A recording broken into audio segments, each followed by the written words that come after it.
Hey everybody, Chris here with Kim Steele and Associates. Wanted to talk today about for sale by owners. I ended up having to do a second recording because the first one, I think I was a bit too snarky when I went back and watched it, and I don't think it was as educational as I was hoping it would be. So I am doing a second one, so I'm hoping I can actually bring some added value to the people out there that might be watching this, whether you're a real estate agent, whether you're a person that's looking to sell your own home. I think that the reason why the last one was a little bit snarky is because I've worked with quite a few for sale by owners, and it seems like the story always ends up being the same at the end of what happened. And I'll talk about that at the end of this video, but in the beginning of this video, let's talk about what a for sale by owner is, and talk about if you are looking to do that, at least maybe I can educate you a little bit to help you along the way to actually get your property sold with the way that you are trying to get it done. So for sale by owner, the basic concept is, or it's also called a FSBO if you've ever heard that. A for sale by owner is you, the owner, the person that owns that property. You do not want to use a real estate professional. You actually want to sell the house yourself in order to make a profit. So you have your asset, the house, that's worth a ton of money, and you're going to jump online and educate yourself to sell your own home. The reasons why people for sale by owner that I've heard, I've never personally done it, but from what I've heard is A, they didn't want to pay real estate commissions. They wanted to save some money. They feel real estate commissions were pretty expensive, so they decided to do that. B, they've sold a lot of houses through the years. They've sold 2 to 5, maybe even 10, and they believe, I can do it myself. It's not that difficult. There's not a whole lot of work that's involved. So I'm going to sell my own house because, I have the time. Why not? And I know how to do it. So that's the second one I've heard. The third one I've heard is, well, my house is worth X number of dollars, and in the market that I'm in, from what I found on Zillow, it should be sold in like 3 days. So why would I want to pay somebody to sell my house in 3 days when I could just do it myself? I have objections. I have objections to all three of those things, but that's not what the first half of this video is for. So this is what I would say. If you're going to for sale by owner, first off, educate. Please get educated. Get educated. There's a lot of information online. All you got to do is Google FSBO or Google for sale by owner, and you're going to run into a whole bunch of different sites. Now, this is what I would tell you. All of those sites are going to try to sell you stuff. All of those sites are going to try to get you to buy products from them. You have to understand, a lot of these people that are educating you for that stuff, it's a business. It's a business. They're not giving you this information for free, right? A lot of the products that they're selling, I'm not saying that they're bad, but just expect that that's part of it. So educate yourself. There's YouTube, there's stuff on YouTube, there's stuff, if you just type in for sale by owner, there's literally, I think, a forsalebywowner.com. I could probably even pull it up here. While we're sitting here, if you give me 2 seconds, for sale by owner. Oh my goodness, 299 million sites. For salebyowner.com. Oh my goodness, they're all over the place. So there's plenty of stuff out there that you can actually jump on and check out. If you're going to for salebyowner.com, or for sale by owner, excuse me, now I'm sitting here plugging a website. If you're going to for sale by owner, one of the big things that I would highly recommend, at a minimum, you can reach out to a real estate agent and you can do what's called a flat fee agreement. You can say, I will pay you X number of dollars, $100, $500, whatever it is that you agree upon with that real estate agent, to at least put your property on the MLS.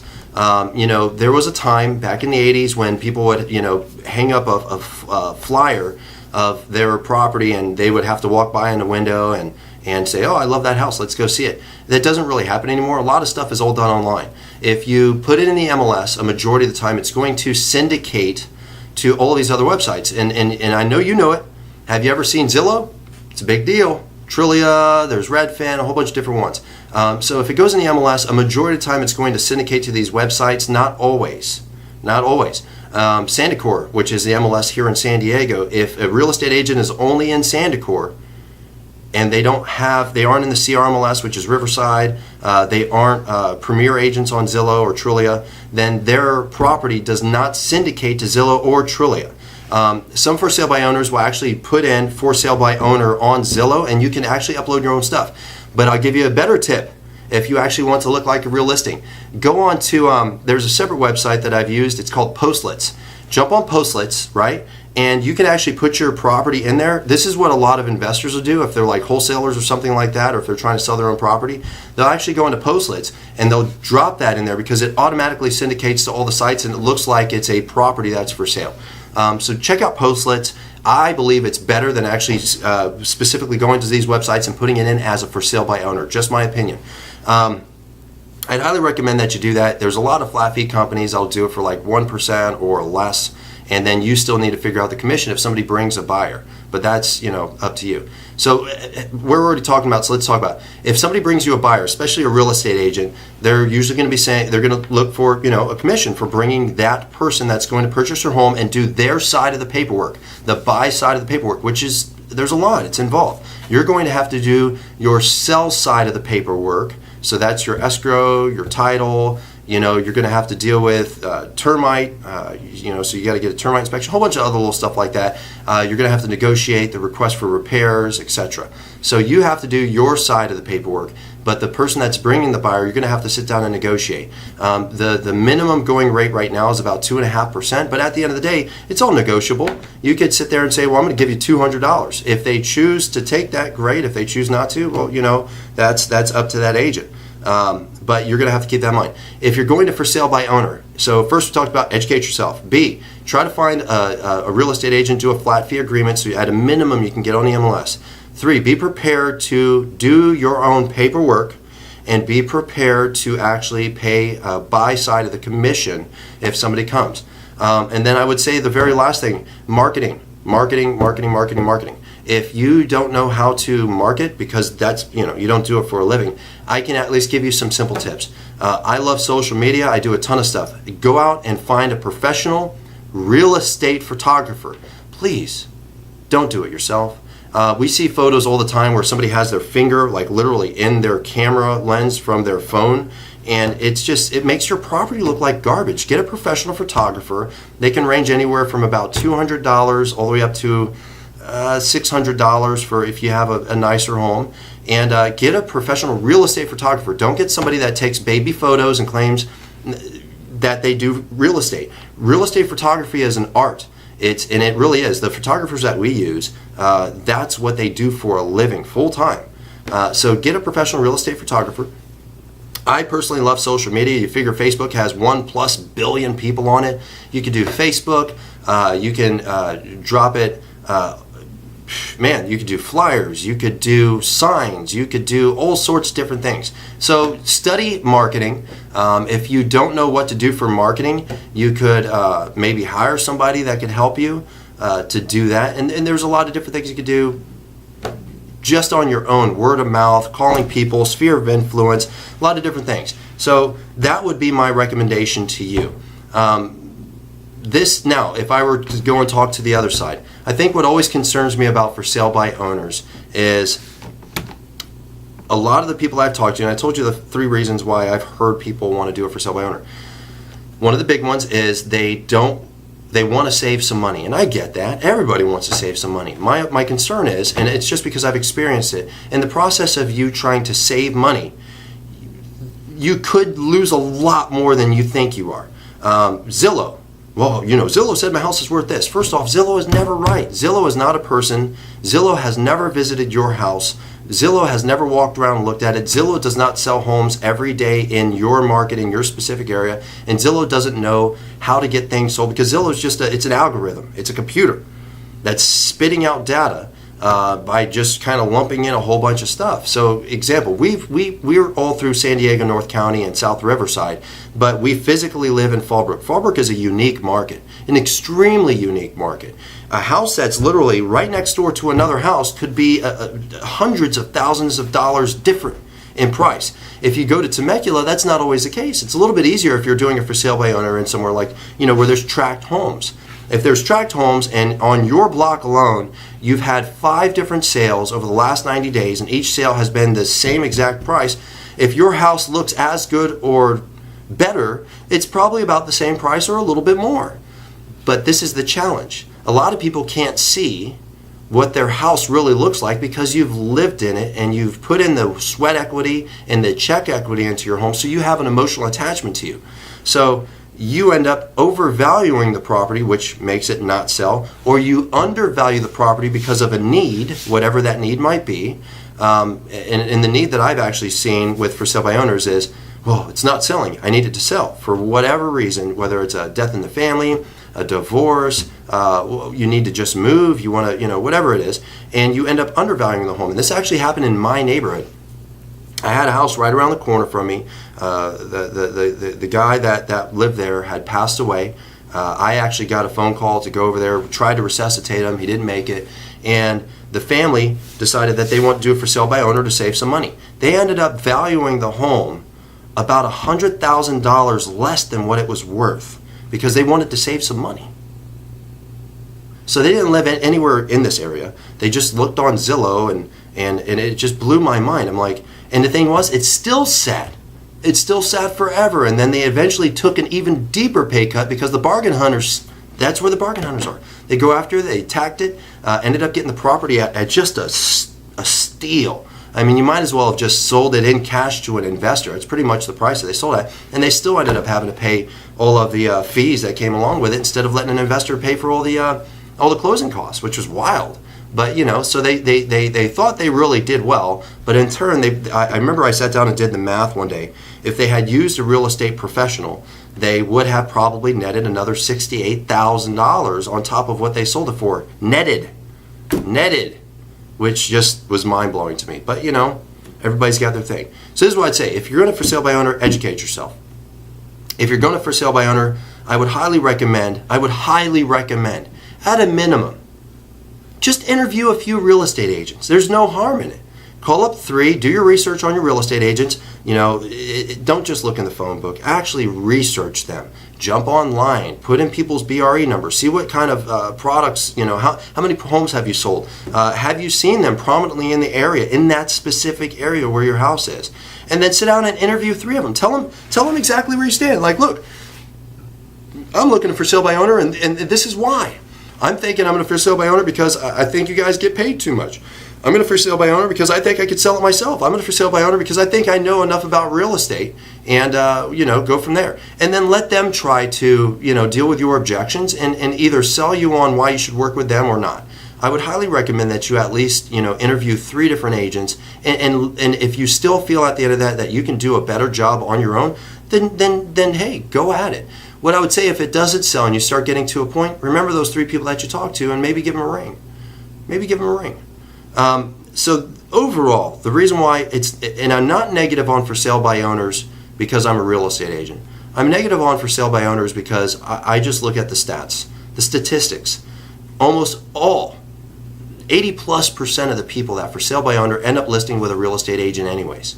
And it's because, I think when you read stuff online, it makes it sound like it's really easy. When you read stuff online, you're like, I just put it on the market, somebody shows up, and I just make a ton of money. This is a profession. It's almost like going to the dentist and saying, oh my gosh, how much do you want to do that? You know what? I'm going to get a paper clip and just scrape it myself and save a ton of cash. It's a profession. A good agent, a good producing agent, this is what they do full time. This is what they do 7 days a week. It's a Saturday right now, and I'm here because a lot of our agents are coming in, grabbing signs, going out to open houses. I'm making sure that's taken care of, and then I'm going up to Menifee because one of our properties that's in escrow right now that needs to close is having an issue with the garage door. So the appraiser, says I'm not going to finish up the appraisal before this garage door is fixed. Once it's fixed, I'll appraise it. Once it's appraised, we can go ahead and fund it. We can close the deal. So I'm going up there myself to actually look at the garage door with my handyman to make sure it works today so I can get the appraiser back out there so we can close and get these people into their next home. This is a profession, 7 days a week. I take time off on Sunday to go to church, but outside of that, I'm in it every day. If you have a full-time job, and a great example. I sat down with a for sale by owner guy a little while back, a wonderful guy, and he was right. He says, you know what? My house in this area, it'll sell itself. And I agreed with him. 100%. I says, okay, in this market, and it was in the Oceanside market, in this market, anything under $1 million and below, there is less than a month's worth of inventory on the market. Like there's almost no inventory. And you're listing it at I think it was like $400,000, maybe a little bit more. It sells itself. If it was listed with a real estate professional and marketed appropriately, it would be sold no more than a week. It's gone in a week. You know what's funny? It's still on the market. And this was about a year ago. So maybe it doesn't sell itself. So, you know, when I say at a minimum, just interview somebody, it's more out of concern for you as a person that wants it for sale by owner. This is a profession. There's an art to it. This is what, if you're a good producing agent, this is like, there's a lot that you got to learn. So let me give you a better perspective. In order to be a decent agent, if you're alone and afraid, in order to be a decent agent, so you're not part of a team, you're not really getting any education, you're not paying into a coaching program or anything like that, it usually takes about a year to start producing, to really start producing. Now, there's the special guys. They show up. A buddy of mine, he's up north of here. His first year, he was killing it. He was doing great, right? But that's not typical. Usually in your second year, you start getting, you know, pretty consistent, pretty good. But, you know, it takes years to be a top producing agent. Years. And it always kind of throws me off when I talk to somebody that's a for sale by owner. And they're like, you know, yeah, I sat down for a couple hours and I learned about real estate. It's not hard. So I just told you, it takes years to be a really good real estate agent, right? So you sat down for a couple hours and you got it. That's what concerns me. And like I was saying, I sat down with this same guy. So going back to the story, I sat down with the same guy. And the best way I could put it to him, I just asked him, I says, well, what do you do for a living? He says, well, I'm a plumber. I says, wow. I love plumbers. We use a lot of different plumbers. You know, we have stuff that happens all the time. There's this one thing, you know, out on the water heater, and you know, I was sitting there and I says, you know, we don't need a plumber, but actually, yeah, we do. And he says, well, you know, for this, you need a plumber, and actually a handyman can't do this. It has to be certified with, you know, how we do the piping, this, that, and the other. And I says, okay, well, you know, honestly, I looked online. It didn't look that difficult, and he was offended. He was offended. And I basically told him, I says, that's how I feel with you minimizing what I do for a living, professionally as well. You're minimizing the amount of effort, the amount of knowledge, and the liability and the challenges that could or would take place if somebody does it wrong because they just jumped on YouTube and tried to figure it out. Something that a professional, skilled tradesman has spent years to figure out. So anyways, that's my take on for sale by owners. I feel a lot better about this video. The last one, way too much snark, way too deep. And again, it's because I'm concerned. I'm concerned, honestly. There are some people, I know this one lady, she for sale by owners all of her stuff, but she's an investor and she turns a lot of property. She does know the business. She's not a licensed real estate agent, but you know, she's learned through her hard knocks. And I asked her once, she just sold a house right around the corner from us. And I asked her, I says, you know, would you do it again? And she actually told me, she says, you know, looking back, if I could do it again, I would have just started hiring real estate agents to sell my homes because it's a lot of energy and a lot of time. But she's at a point right now, you know, pretty much semi-retired, only focuses on flipping homes. So her income is based off of her ability to do what she does. So she is at a full-time job. But in the beginning, she had a full-time job and she was doing it part-time. It's a ton of energy. So that's what I have on for sale by owners. I hope it adds some value to somebody. If you're looking for sale by owner, if you're looking to maybe interview real estate agents, or if you already have done a for sale by owner and you're wondering why hasn't it sold and maybe looking for other options, maybe this video will help you out. Like I said, if you're in any of those boats, you know, look, whatever market you're in, just do your research. Do your research, educate yourself. And it doesn't hurt to talk to a few real estate agents. All right, have a good one. Thank you much, everybody. We appreciate you. Make sure you like, share, and comment, and we'll be talking to you soon.